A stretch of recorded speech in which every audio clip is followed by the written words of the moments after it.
Hi everyone, my name is Adriana de Santiago, and today's lecture is going to be on self-care through the technique of being mindful. For the goals and objectives at the end of this lecture is for students to be able to reduce stress and improve mental health through self-awareness of emotion, thoughts, and body by being mindful. You, the student, will be able to verbally express examples that you personally utilize to distress. You'll be able to identify the signs of that your body's letting you know that it's mentally and physically on overload, and you will become aware of the consequences if you choose to ignore those signs. I decided to pick this topic personally because at a young age I had to learn the importance of self-care. Depression runs in my family, and a holistic way that we found to manage it is by being mindful. Being mindful, if practiced appropriately and consistently, can help you manage your stressors, whether it be life, educational, everything in general. But before I begin, I would like to get some of the terminology out of the way. So, what is mental overload? It's pretty much self-explanatory. Your body is physically and mentally exhausted. It's on the verge to shut down. You're burned out. You're low on battery. You're at the point where your performance is at minimal and your body's trying to keep up. That's pretty much what it is. So therefore, practicing the technique of being mindful can reduce some of this stress.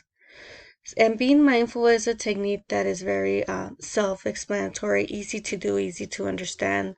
However, the hardest part that I've noticed for myself, family members, and just people in general is following through. It's following through, applying it, being consistent.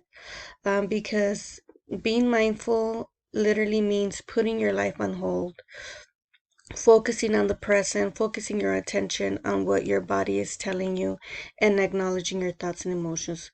For instance, we tend to put our needs in the back burner, in part due to our obligations and making ends meet, which is true. Everybody's trying to make a living.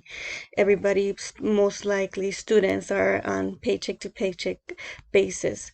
So being mindful, it's pausing everything around you, your life, your education, your job, everything, and self-assessing and asking yourself, how am I today? Like I said, it's always easier said than done. Not just because of our obligations, but in part because of the society we live in. Here in the US, we lived on rush lifestyles. Success is measured by materialistic gains and educational achievements. And although I've noticed that the school systems are starting to advocate for more social and emotional focus, and as a society, the taboo around mental illness is slowly diminishing and, looked in a positive way to seek help. It is still not at the level that it should be. Individuals are still need to acknowledge the importance and prioritize their self-care. They need to nourish their mental state, and by doing so, you will literally function more effectively, and you'll be at your best instead of multitasking and doing everything not at 100%. So what can we do now? One of the things that we can do is identify the signs. And so our bodies show specific and indicate signs that is telling us that we need a break. And I know we all feel them. It's just we choose not to acknowledge them. So there's two areas that your body can tell you that it's ready to shut down. They can be mental and they can be physical. In the mental aspect, you will be easily distracted, impulsive, impatient, moody. You'll feel anxiety. You feel pressured and hurried.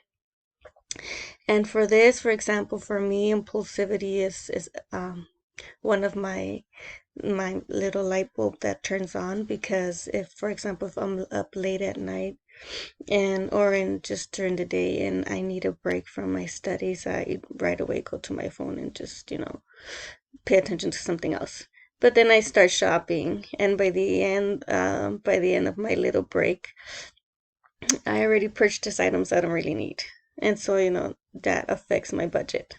Um, and in the physical aspects, you'll have headaches, you'll feel tired, with no natural energy to keep going. You'll be tossing and turning at night because you have poor sleep. You're feeling sick, although there's no need for you to feel sick, and stress eating.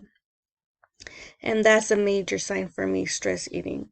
And yes, it is a real thing.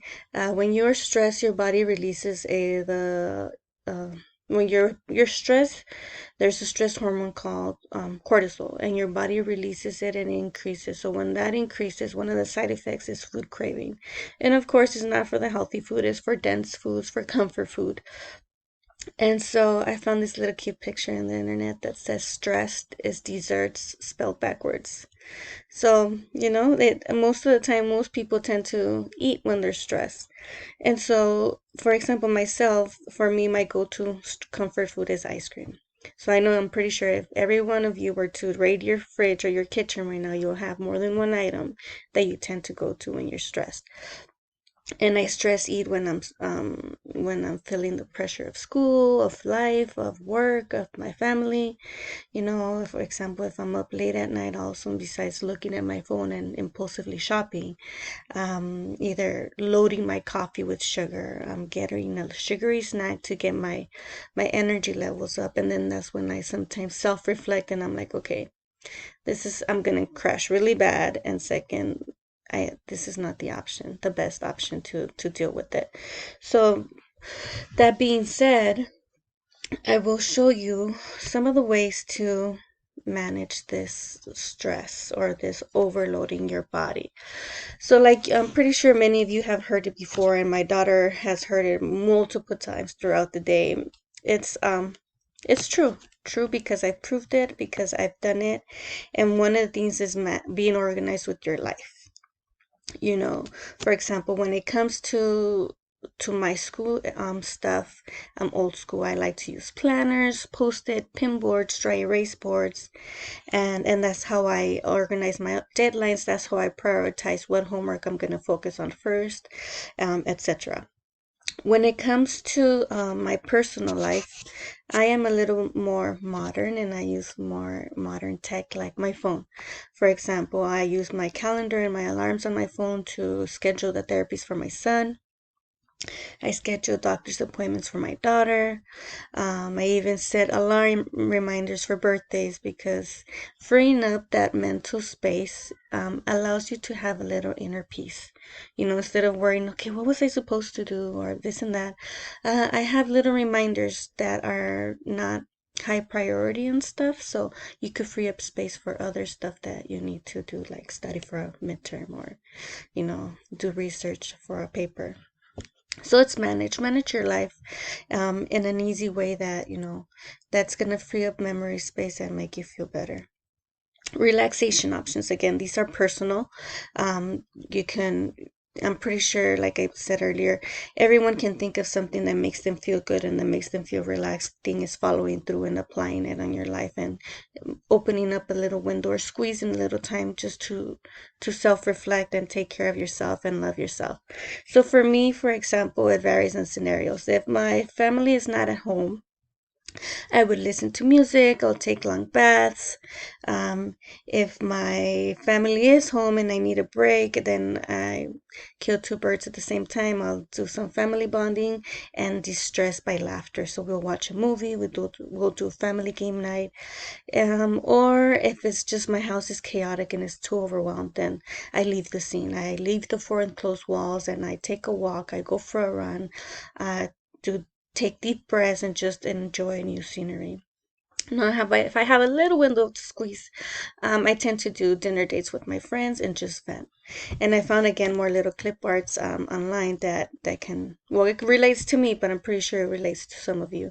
And that's I get into, my daughter's telling me, just like, my daughter will tell me like, just leave me alone, or just like or just tell us you don't want us around you. And so it's, I get in this weird mood where I don't want to talk or be around anyone, and I call this mood me time. Or if I am relaxing, like taking a long bath, like I'm so stressed that relaxing makes me more stressed because I'm not working on what makes me stress.